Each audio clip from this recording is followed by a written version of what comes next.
The mouth of the cave yawned wide before us, its jagged edges framed by creeping ivy and a heavy mist that seemed to exhale from its depths.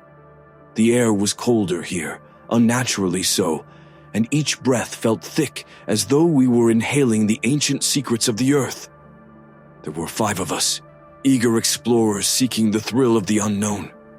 Yet as we stood at the threshold, even the most experienced among us, Lena, hesitated.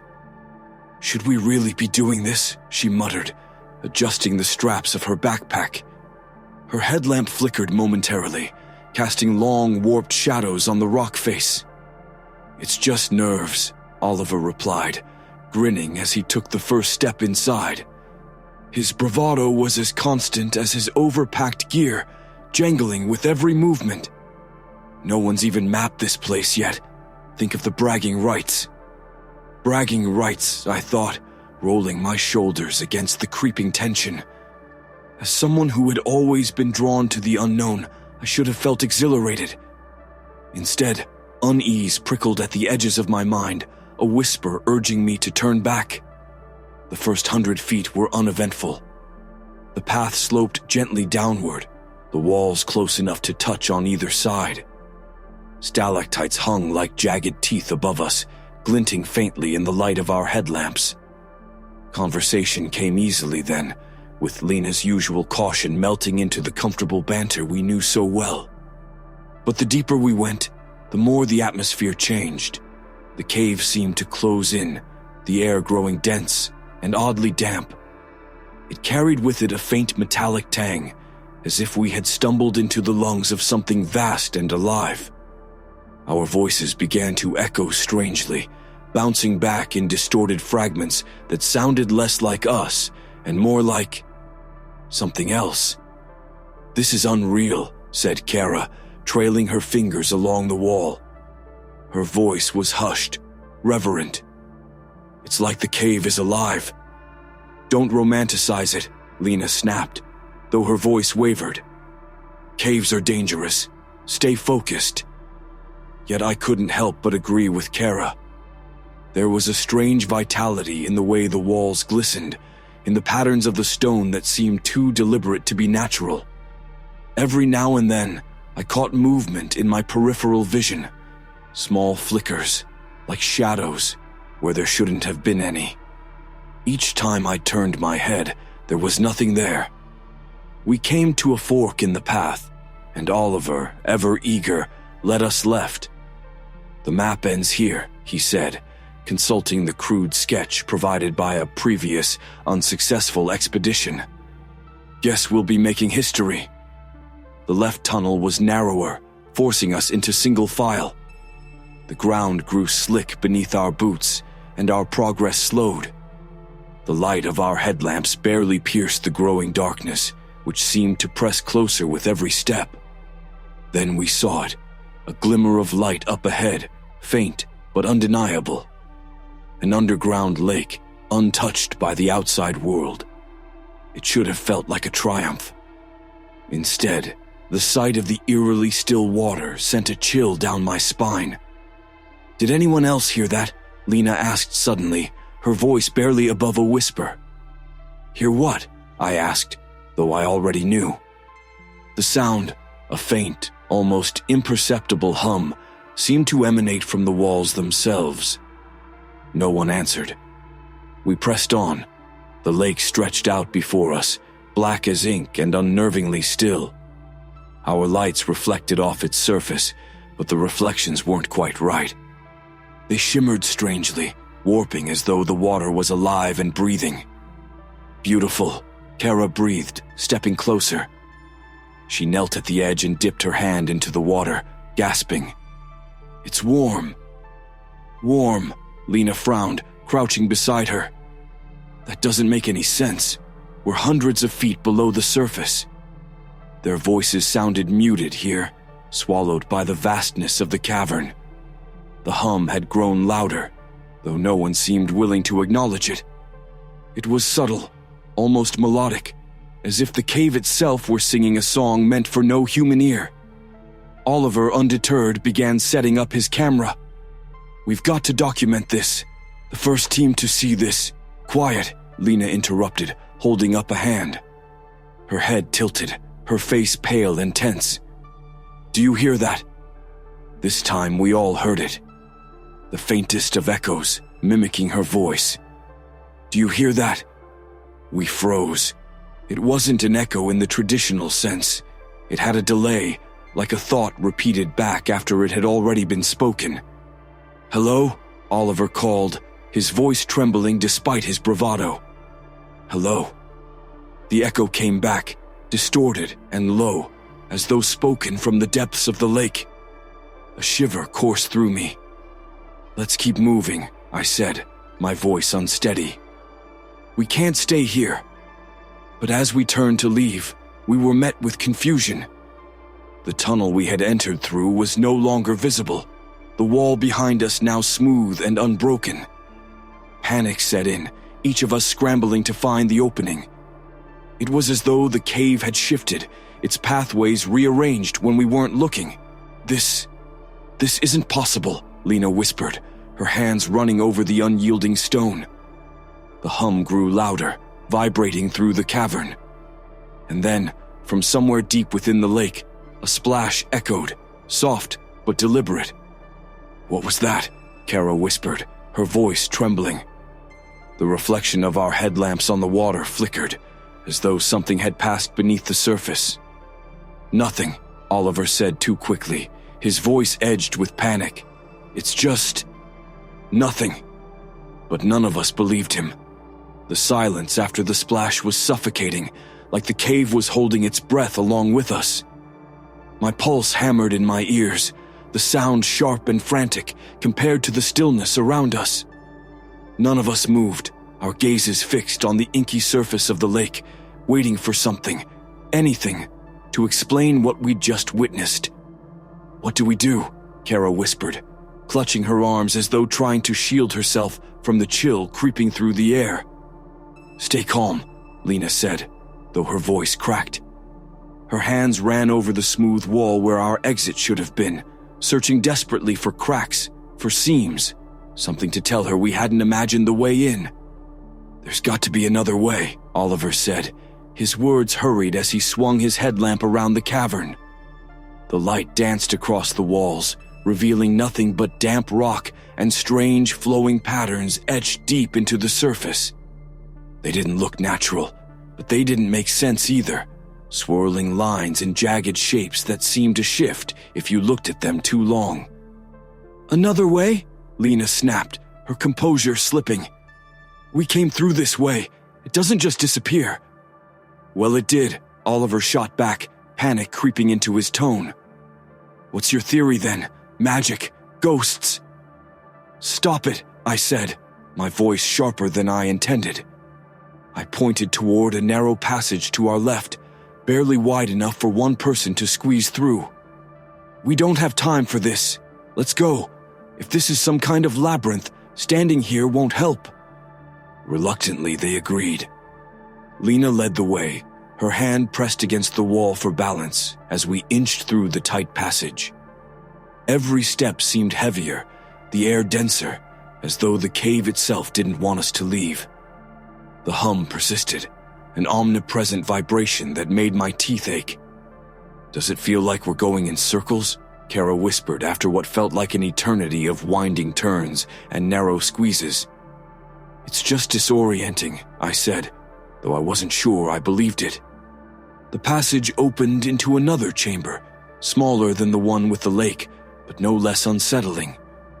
Here the walls were covered in more of the strange patterns, their curves and angles glowing faintly in the low light. Oliver stopped abruptly, his gaze fixed on the markings. Look, he murmured, stepping closer. Do you see it? We joined him reluctantly, peering at the carvings.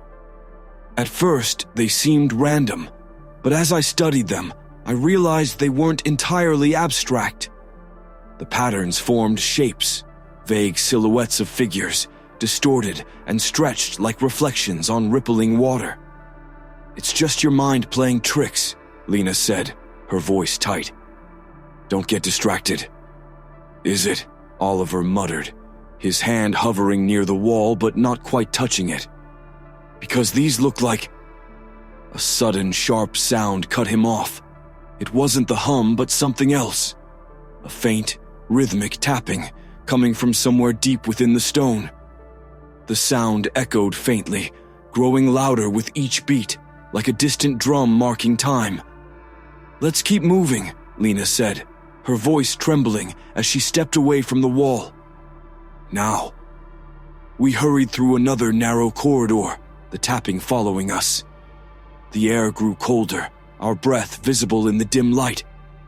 I tried to focus on moving forward, but the sound was impossible to ignore, its cadence too deliberate, too alive. Then we came to another dead end. "No," Lena whispered, pressing her hands against the wall as though she could force it to yield. "This can't... No." The tapping stopped. For a moment, silence reigned, broken only by the sound of our panicked breaths. Then the hum returned, louder than ever, vibrating through the walls and the floor beneath us. My headlamp flickered, the light dimming before stabilizing again. "What's happening?" Kara cried, her voice high and strained. Before anyone could answer, a faint glow appeared on the wall ahead, lines and symbols forming as if drawn by an invisible hand. They shifted and writhed, the shapes indecipherable, yet deeply wrong, like something trying to communicate but failing. "Don't look," Lena said, stepping between us and the wall. "Whatever it is, don't look." But it was too late. The glow faded, leaving us in near darkness again, the hum filling the silence with its oppressive weight. And somewhere in the distance, the tapping resumed. The tapping grew louder as we stood frozen, the sound reverberating through the stone like a heartbeat. My chest tightened, and my instincts screamed at me to run, but there was nowhere to go. The narrow corridor felt like a trap, the walls pressing closer with every passing second. "Move," Lena hissed, her voice cutting through my paralysis. "I don't care where, just move." We scrambled back the way we came, stumbling over slick rock as the tapping followed, faster now, more insistent. The sound didn't belong to any living thing I could imagine. It was too precise, too coldly mechanical. Yet it felt alive, as though whatever was creating it knew exactly where we were. "Wait," Kara said, stopping suddenly. Her face was pale, her wide eyes fixed on the ground. "Do you see that?" At our feet, faint ripples spread across a shallow pool of water that hadn't been there moments before. The ripples moved in strange, concentric circles, as if disturbed by an unseen force. I felt a sudden, chilling awareness that something was beneath us, something massive and patient. "Go," Lena whispered, pulling Kara forward. "Don't stop." The passage opened into another chamber, this one cavernous and cold. A thin mist hung in the air, swirling around our feet. The tapping had stopped again, replaced by an eerie stillness that was somehow worse. Oliver shone his headlamp across the room, and I caught my breath. The far wall was different, smooth and reflective, like black glass. Shapes moved within it, shifting and writhing in slow, hypnotic patterns. "Is it watching us?" Oliver whispered. The question lingered, unanswered. Something brushed past my leg, light, almost imperceptible. I turned, my heart hammering, but saw nothing. The mist thickened, and the hum deepened, resonating through the chamber until it felt as though the air itself might shatter. And then, from the depths of the mist, a sound emerged, a low, guttural exhalation, like a sigh from the throat of the earth. "It knows we're here," Kara whispered, clutching my arm. The hum grew louder still, its vibrations setting the mist into a swirling frenzy. And as the shadows on the reflective wall began to coalesce into something resembling form, I realized the truth. We weren't just lost in the cave. The cave was alive, and it was hunting. The air in the chamber was suffocating, heavy with an unnatural pressure that made it hard to breathe. The mist swirled faster now, rising like smoke from unseen fissures in the ground. It seemed to move with intent, coiling and curling around our feet, guiding us toward the reflective wall that loomed impossibly tall before us. "We need to leave," Lena said, her voice steady despite the fear in her eyes. "Now." "Leave?" Oliver whispered, his gaze locked on the wall. The shadows within it moved with deliberate grace, forming shapes that were almost human. Almost. Their limbs were too long, their heads tilted at unnatural angles, their movements fluid yet wrong, like creatures born of nightmares. "There's no way out," Kara said, her voice trembling. "It's gone. It's all gone." "Then we make a way," Lena snapped. She grabbed my arm, pulling me toward a dark crevice at the far end of the chamber. "We have to try." But I couldn't move. None of us could. The hum returned, deeper than ever, shaking the ground beneath our feet. It wasn't just a sound anymore. It was a presence, vast and unknowable, pressing against us from all sides. The shadows in the wall surged forward, their forms growing more distinct. Faces began to emerge, distorted and blurred, their expressions shifting between anguish and something darker, something eager. My heart thundered as one of the faces turned toward me, its hollow eyes locking onto mine. It mouthed a single word, but no sound came. I didn't need to hear it to understand. "Stay." The mist thickened, rising to our knees now. It wasn't cold. It was warm, almost alive, and it clung to my skin like a second layer. Every instinct screamed at me to move, to fight, to run, but my body wouldn't respond. My legs felt rooted to the ground, as if the cave itself had claimed me. "Do you feel that?" Kara asked, her voice barely a whisper. Her eyes were wide, her face pale. "It's pulling." She was right. The mist tugged at us, subtle but undeniable, drawing us closer to the wall. I could feel it pressing against my back, urging me forward with gentle yet unrelenting force. "It's testing us," Lena said, her voice low and taut. "It's trying to see what we'll do." "What do you mean?" Oliver asked, his voice cracking. She didn't answer. Instead, she took a step forward, toward the wall. The mist seemed to part for her, swirling away as though in recognition. The hum softened, shifting to a low, rhythmic pulse that matched the beating of my heart. "Lena, no," I said, my voice trembling. "Don't." "We don't have a choice," she interrupted. "This thing, whatever it is, isn't going to let us go, not unless we give it something." The words hung heavy in the air. I wanted to argue, to pull her back, but deep down, I knew she was right. The cave wasn't just alive, it was sentient. It had brought us here, separated us from the outside world, and now it was demanding something in return. "It's a test," Lena said again, her gaze fixed on the shifting shadows. "A trade." "Trade what?" Oliver asked, his voice shaking. "Our lives." No," Lena said sharply. "Not our lives, our will." She turned to us, her eyes fierce. "It wants to see if we'll surrender, if we'll give in. But we can't. That's the trick. If we hold on, if we resist, maybe it'll let us go." "Maybe," Kara whispered, her voice filled with dread. The mist swirled faster, the shadows pressing closer. The hum rose again, resonating deep in my chest, filling my mind with static. I could feel the weight of the cave's attention, immense and suffocating, bearing down on us. Lena stepped closer to the wall, her hand outstretched. The shadows surged toward her, their forms stretching and twisting as though reaching to claim her. But she stood firm, her fingers brushing the cold, glassy surface. "Stand your ground," she said, her voice steady. "No matter what happens, don't give in."